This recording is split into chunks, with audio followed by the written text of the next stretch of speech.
Hello, everyone. Thanks for joining us. We're here today with Cliff Goins IV. Cliff has been fascinated with the big idea of creating generational wealth via entrepreneurship since his early 30s. In his new book, Minding the Wealth Gap, our playbook to close it together from Broadleaf Books coming in April, he explores the economic, political, and social forces behind the staggering $15 trillion divide, and more importantly, the people and strategies actively working to close it. Cliff is an investor in private companies. He also co-founded Scale Up, a startup that began in Amazon, which helps diverse-owned and other small and medium-sized businesses grow into large enterprises. Cliff has held roles at Northern Trust Asset Management, including COO of an early-stage fintech acquisition and head of strategy for the billion-dollar business unit. Cliff serves as vice chair of the investment committee for FAMU Foundation and is former elder board chair of Soul City Church, a fast-growing church in the West Loop of Chicago. He holds an MBA in finance and strategy from the Kellogg School of Management at Northwestern University and a BS in accounting from HBCU Florida A&M University. He's obsessed with tennis and lives near Chicago with his wife and two smart, beautiful, and sporty daughters. You can learn more at cliffgoinsiv.com and broadleafbooks.com. So Cliff, many congratulations on all of your great work, and thanks so much for joining us. Oh man, thank you so much for having me. I'm excited to dive into the conversation. So I'm going to ask you to tell people more about the what I touched on. And one of the things I'd love for you to tell about is your history with Christian books. Oh, sure. So I am a Christian book, Christian retailing expert. No, back in the day, back in my younger days, a friend and I had really it was his idea, and he dragged me along. But he had an idea about a Christian personal finance book series. And Mm. he comes back from vacation. He's all hyped up. He's had some quiet time. At this time he didn't have kids, so it's just him and the wife vacation. They just had a great time. And he comes back and he says, "Hey man, I'm gonna write a book." And I said, "That's great. You should do that. Like you would be great at that." And he said, "No, you don't understand. I have this idea for a series." And he tells me about the series. It's called Stop Digging and Start Planting. And he said, "I need you to write the first book." Oh, that's great. Right. And I was like, huh? And then, I thought about it, prayed about it, what have you. And I said, you know what? I'll do that. The first book was all about kind of how do you set a financial foundation? How do you kind of get out of debt? And he knows that that's some of my favorite subject matter. And so, yeah, so we launched these books. We self-published them. And then we dive deep into what's going on in the publishing industry. Long story short, we end up buying a Christian bookstore, and we end up running that for probably about 5 or 6 years as well. And just I got a pretty well involved in the industry. And actually, the reason that I even have this book deal is because of a connection from way back then, which I think we'll Whoa. get into later. Oh, good. Good for you. Well, was it in the Yeah. Chicago area, the bookstore? Yeah, so we had bought one of the bookstores from Moody Bible Institute here in the Mm. Chicago area. So they ran three bookstores. They had one downtown Chicago, one in Indianapolis, and one on the south side of Chicago. And essentially, when Lifeway came in to buy the bookstores, um, I don't know the politically correct way to say this, but they just didn't want that South Side store. It didn't have Ah, the demographics that they had throughout the rest of their chain. sure. So we ended up buying it. That's awesome. That's awesome. So, Yeah. do you know Otis Moss the third or Otis I Moss? know who he is, and I have friends who actually know him. But no, I Okay. don't have a personal relationship with Yeah, another Otis. South Sider. Yes, yes, yes. Very well known Southsider. Yes, exactly. Yeah. So, anything else that you would like folks to know about you before we start talking about your book? I mean, at the end of the day, I'm just an analyst with a bias for action. I have a strong passion for economic justice. Just want to see my aunts and my uncles and nieces and nephews and really the broader Black community thrive in the States. And I just feel this deep sense of calling around the type of work that kind of combines the spiritual and the practical. And so that's kind of where I live, and hopefully that's also in the spirit of the book that we'll talk about a little later. So Good, good, good. Well, I do also want to hear more about Scale Up. That sounds like it's an awesome, idea and organization. Tell us about that. yeah, so Scale Up was actually the idea of one of my good friends from undergrad. His name's Rayford Davis. He was working at Amazon, and at that time I was working at Northern Trust. Um, but he was able to actually get this concept approved at Amazon in an incubator. And the inciting question was, how can we create more large, diverse-owned businesses? And we just put a line in the sand at $100 million or more in revenue. And what our research showed was that of the 17,000 businesses in the states that do that size of revenue, less than 0.6% of them were black owned. And we started out with black owned and kind of expanded from there. So this basically just kind of led us on this quest to work with large Fortune 200 corporations and work with SMBs or small and medium-sized businesses in their supply chain. And so right now we're, a few years in, but we basically use Gen AI to create smart matches to accelerate the business being done between large corporations and SMBs. Hmm. I agree, it is a super, super, super cool concept, but it's still very much in startup mode. And so we're still alive. We spun out of Amazon about 2 years ago, and we're still alive and kicking and making progress. So Well, that's that's Scale Up cool. It's in a a, it's a neat nutshell. concept. I was glad to hear about Yes, yes. So we're excited to see what the future holds. it. So, I mentioned the title of your new book, Minding the Wealth Gap, Our Playbook to Close It Together. It's coming out from Broadleaf in April. How did that book come about? Yes. So back in the day, as I am networking very heavy in this Christian kind of publishing world, became really involved with the Christian Booksellers Association. I was writing articles for the Trade magazine, Hmm. and I was on the board. And so that I made a lot of connections. And Hmm. so one of my connections is a woman by the name of Adrienne Ingram. Oh, sure.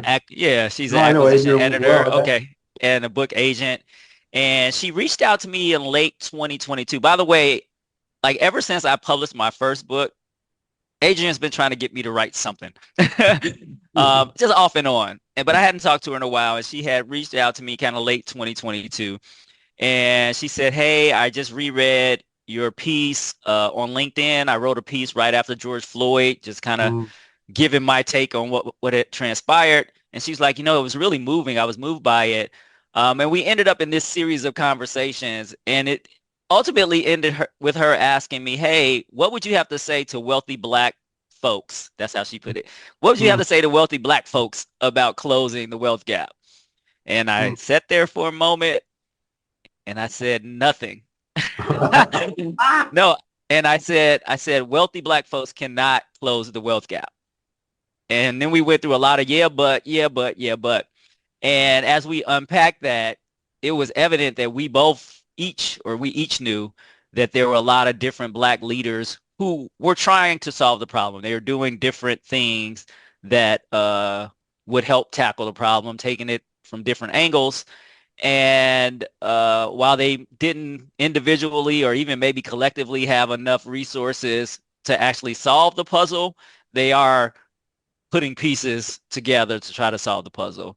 And so within a couple of months of that initial conversation, she's like, write me a proposal, and I had a deal done in probably 2 months time. That's great.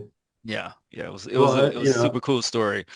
I mean, as we were talking beforehand, I mean, Broadleaf has done a fantastic job, of sourcing great books over the last few years. So I'm impressed with that and very glad that Adrian and you connected there again. Yes, yes. But you'd also told me that you'd self-published a book several years ago when self-publishing was, you know, Yeah, we were on the still front end. yeah, more rudimentary than it is today. Yeah, no, this was 2003. Uh, and part of our premise was, so we self-published these books, and so as you mentioned, I'm an MBA. My friend is also an MBA from a fancy school. And of course, when you're young and you're an MBA, you're like, oh, this could be a business. And so we actually tried to make a business out of it. We were probably a few years early.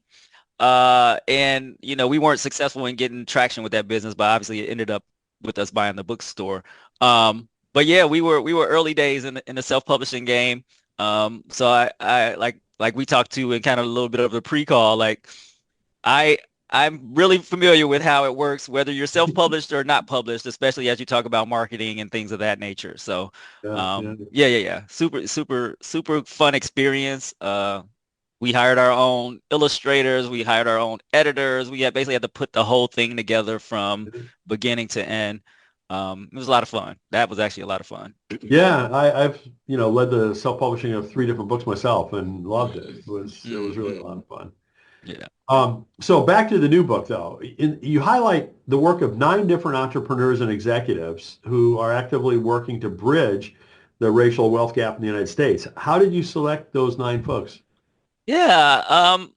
At the start, we didn't know who. Well, that's not fully true because my book proposal had some of these names in it, but we didn't know if it was going to be 9 people. In fact, the structure of the book on the proposal was actually not necessarily built around the stories as it's constructed today. Hmm. The idea originally was like, okay, we're going to go, or we're me, I'm going to go interview these folks, and then the story will kind of fall out, but I'll kind of intersperse their stories throughout. That was kind of the idea originally. Initially I was actually trying to go after some really big names in kind of the Black entrepreneurship, Black executive world. I won't name any of those names, but I will say that those efforts kind of fell a little flat, Hmm. unfortunately. Hmm. Though in hindsight, I actually believe the book came out much better, kind of going to these lesser known folks who are still having big influence. And so I really just started working my personal contacts. I started working my network. Some of the 9, like I said, I had already identified in the book proposal.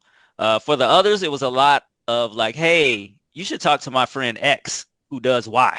Hmm. Or do you know so and so? I think they would be great for your book. As I Hmm. started telling people what I was working on.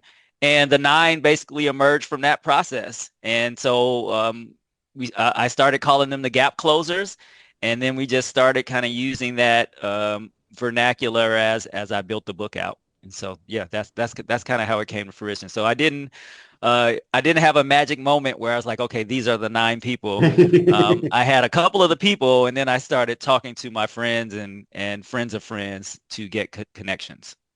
Isn't networking just like amazing? It is amazing. It is What you can amazing. accomplish, through trust. I mean, basically is what it boils down to. Right, People right. trust you, so when they introduce you to somebody, you know, they're going to trust They'll them. pick up the call. They'll, like I Yeah, said, a lot of them agreed to be interviewed. Some of them didn't, but it all worked out. I really do believe that. excellent, excellent. So we don't have time to discuss all 9, but and that's what the book is for anyway. So, but I mean, are you able to pick a couple that you could like share? Kind of the essence of what's in the book. Yeah, this is it's a super cool outcome of how the book is structured. That I always will have a couple of stories because all of the stories are super interesting. They have very little overlap, to be honest with you, and so it's kind of super fun. But the first person I'll talk about is this gentleman named George Fothery, who's out in LA and trying to make a big difference. You may or may not be familiar with the story of Bruce's Beach, but basically in the early 1920s, a couple by the name of Charles and Willa Bruce, uh, they were basically forced out of ownership of a very successful and thriving resort that they had owned and operated. And they were forced out by their white neighbors who basically used their political connections to force an eminent domain action. Oh my goodness. And so Bruce's Beach is located in Manhattan Beach, Hmm. which today is one of the most expensive, most beautiful spots in greater LA, like literally right on the water. Okay. And today the black population in Manhattan Beach is a whopping 1%. Now, George was basically the lead lawyer who used his pro bono time while he was working at a big law firm to secure reparations for the descendants of the Bruces. Really? Yes, and Wow. so Wow. that's probably where I'll leave that story. He has Huh. you can look up George as well, and then obviously I have a good story on kind of how everything came down or went down in the book. But George is a good one. He is really all about real estate, Hmm. home ownership, property ownership, as one of the ways to close the gap. Hmm. Um, I think the other gap closer I would call out is Kedra. So Kedra Newsom Reed is actually a partner at BCG, which you'll be familiar with, but Boston Consulting Sure. Group for those who don't know. And she's basically used her expertise and relationships with large global financial institutions, institutions you would know because you probably bank with them since they bank pretty much everybody, um, to help drive this concept called the wealth creation loop. And this is a multifaceted concept. It includes things like intergenerational wealth transfer or housing finance or even entrepreneurial finance, among some other things. And it's the reinforcing nature of each of these components that really is what makes it a loop. And so she and her teams use these themes to help these large financial institutions see how they actually can play a role with just how they regularly do business to help close the wealth gap. And so those are probably two that I'll call out there. Obviously there are nine, and then there are a lot of minor, what I would call minor characters in there that I tell parts of their stories as well. So, and then I have my own little story in there. So we have tons of stories in there. Um, yeah, the approach was really to definitely use the data, but definitely use these kind of real life lived experience stories because at the end of the day, the book is a call to action, not just for Black folks, but for all folks. So let's like go into that a little bit more. When you say call to action, I mean, because there's so many books that I see that are great on analysis or in history, but they're kind of lacking on, okay, what do we do about it? And so what's the call to action in your book in terms of what do we do about it? Yeah, so it's interesting. There are kind of categories of things. So one, you mentioned the size of the problem is a huge problem. So um, a lot of times, whether it's this or other things, when people see huge problems, their brain fries out and they tap out. So what we're trying to bring it to is like, nope, there are small things you can do. And so thematically, one of the things that came through as I interviewed not just the major characters, but the minor characters of the book, is that the gap closers kind of do three different things, right? Hmm. They will either create opportunities, and I'll talk a little bit about what that means. They will expand other people's networks, or or they will enable ownership, and some of them Hmm. cut across all of those things. Creating opportunities are things like exposing people to educational opportunities or job training opportunities or actual jobs, for example. Expanding networks is just what you think it is. It's access to relationships and resources that for us, our families, our communities just would not otherwise be able to reach. And then enabling ownership is really all about asset holdings. Now, that could be real estate, it could be business, entrepreneurship, or it could be other productive type assets. But really, how do you advance that? And so that's something I actually believe everyday Americans can do, and you can do it at different levels, right? Well, could you go further and give us some specific examples of what, Sure, some of our audience might be able to do? sure. Let's just talk about networks, right? So it's quite the case that um, while we like to bill ourselves as a democracy that's a meritocracy, we're actually more of a So much depends upon aristocracy, who you know, more of right? an aristocracy It's who you know. that's based on relationships. And so the networks thing is a big thing. It's about opening up potential access to, say, a business owner that you know that might be hiring, right? It might be just opening up access to um, a business banking lender that you know that's in your network that might not, look at a business that say someone that looked like me was actually trying to buy or trying to finance, and having a conversation to actually help penetrate that network.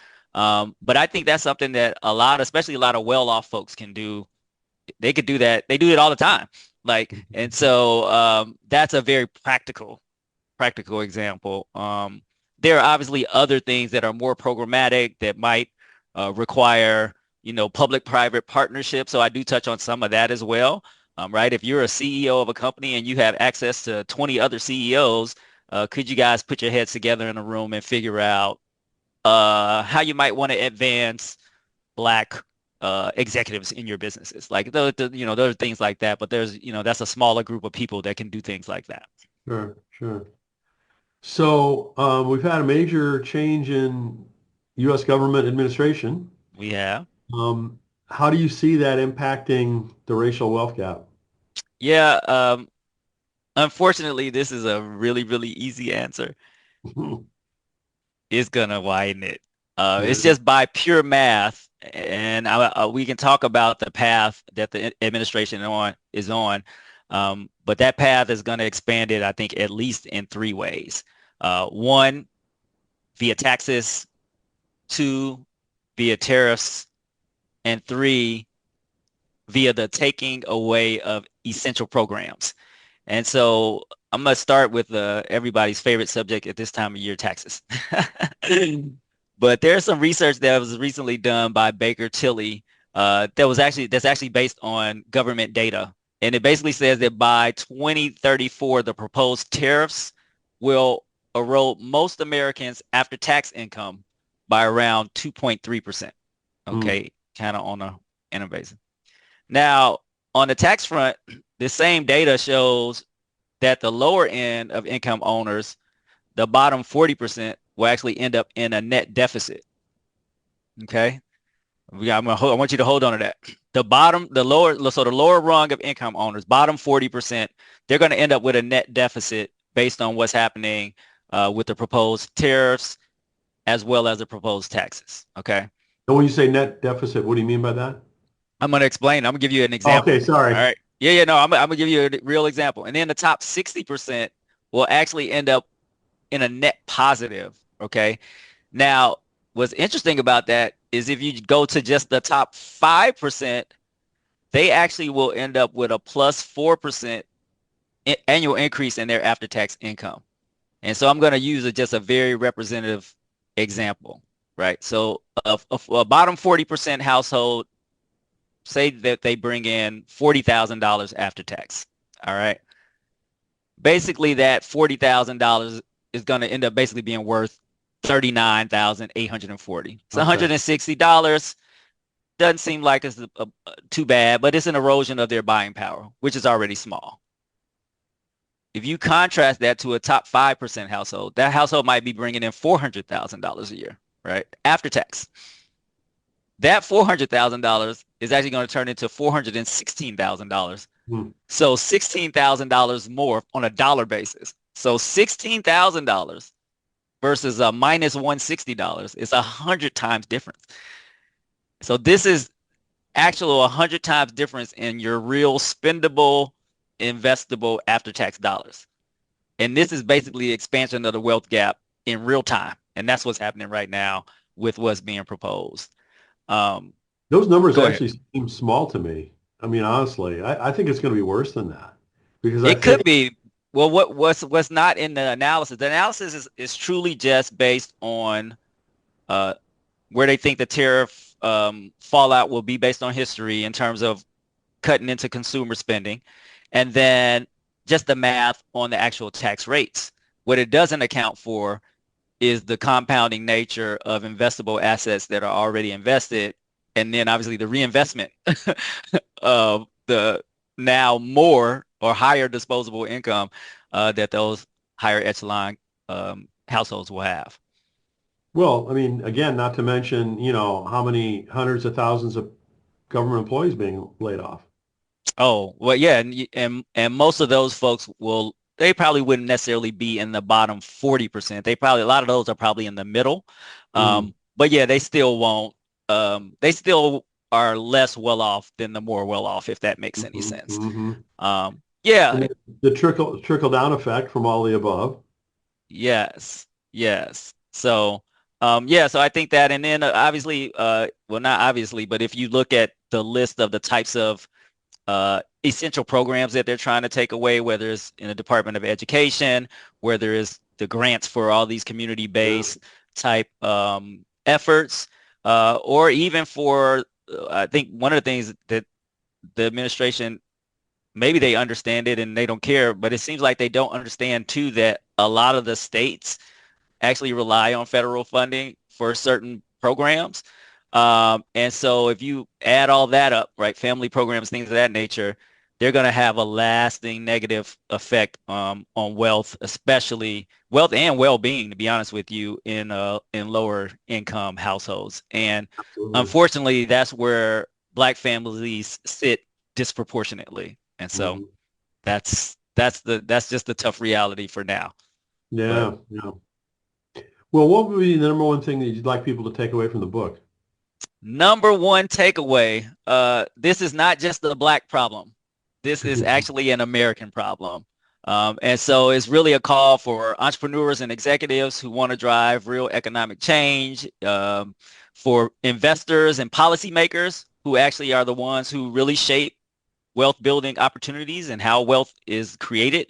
And it's also for philanthropists and community leaders who are people who have access to resources who can really help make systemic change. Like I told Adrian, like Black Americans cannot close this wealth gap alone, but Mhm. you can be a gap closer too. We just need more people to get into the game. So that's really the big takeaway of it. Absolutely. Absolutely. So, you're an experienced entrepreneur. There are several people in our audience that aren't quite as far along on that trajectory. What advice do you have to folks who are just considering going off on their own? Yeah, so yeah, next to personal finance, this is my favorite subject. So this is great. Um, I actually have I don't know if it's a zag now because now a lot of people are talking about it, but my advice actually is to really explore ETA as an option, and I'll explain what that is. But there are essentially two paths to becoming an entrepreneur. One is most well known, is one that you've traveled a lot, which is, hey, I'm gonna launch a new venture. People now, because we uh, like to codify things, people refer to this as going from 0 to 1. So starting with nothing and getting to something, right? It's an exciting kind of high risk, high reward type path. It's the path we're on with Scale Up, but it's not for the faint of heart. How about that? Yeah. Um, but the path that I think is actually a little more appealing and practical for most folks is acquiring an existing business. Mm. We call this going from one to whatever you like. But it's an idea that has gained steam as quote unquote ETA, or entrepreneurship through acquisition. Okay. And so this is actually the preferred path I recommend if for people who actually have some interest in owning business, explore it. Mm. Mm. There's a wave of boomers looking to retire from businesses. Some research has shown that this might be as much as a $10 trillion opportunity of a kind of wealth moving. And so you're able to buy existing product market fit, meaning you already know that there are customers that are buying what that particular business is selling. And then you're also able to buy existing cash flow, meaning you can actually pay yourself from day one. And so, yeah, ETA, I'm big on ETA now. So, are there some hubs or companies that are focusing on that someone who's interested can go, find out about opportunities? Yeah, so there's a couple of things you can do. One, there's a great podcast out called Acquiring Minds, Mm. where the whole thing is about people who are doing ETA. So that would be a good place to Mm. start. There's also a book that's called Buy Then Build. It's by a gentleman named Walker. I want to say Dybel is how you pronounce his last name. Those will be two good kind of starter resources just to Mm. learn a little bit more about what's going on. But I promise you, if you just Google ETA, you'll hit a couple of articles that'll get you up to speed real quick. So that's what I would Cool. suggest. That's very interesting and really a great sounding approach. Thanks. So what about for you personally? You probably don't just sit around, looking for something to do. You have any new projects coming out besides your new book that you can tell us about? Yeah, so it's funny, like generic product projects. One of the things I'm looking at is at buying companies, and so I have one company that I'm kind of negotiating a purchase agreement around right now, and have another one that hopefully will be signed under LOI for the uninitiated. That's letter of intent, meaning I intend to buy it, and the buyer may want to sell it to me. And so that's what I'm working on. And then on the book front, it's interesting. I the book that I wrote was called Stop Digging. It was kind of this spiritual manifesto on personal finance. But it was over 20 years ago when I wrote it. And one of my friends actually reached out to me 2 weeks ago. And he's like, hey, man, I'm kind of flipping through it again. He said, it's a lot of good stuff in there, but it's a lot. And he said, no, seriously. And he's like, he's really encouraging me, like, hey, you should really remix it and just make it more digestible for this kind of new generation. So I'm Mm, actually thinking about it. No promises, but he had a lot excellent. of really good points because he's like a lot of the topics are pretty universal and Mm, still needed. mm. And so looking into it, no Well, promises. I encourage you to do that. I mean, hopefully the momentum from this first book will help, carry through to make that happen. Yeah, that would be great. That would be awesome. Well, Cliff, I really appreciate you taking some time to join us, and thanks so much for all the work that you're doing. It's wonderful. I really encourage people to go check out the book. Again, the title is, let me find it again, um, Minding the Wealth Gap, Our Playbook to Close It Together. And you can learn more at Cliff's website, Cliff Goins, Goinsiv.com, and of course at Broadleaf Books. So Cliff, thanks again, and many congratulations on all your work. Awesome. Thanks for having me, Brian. I really enjoyed our time together. Same here.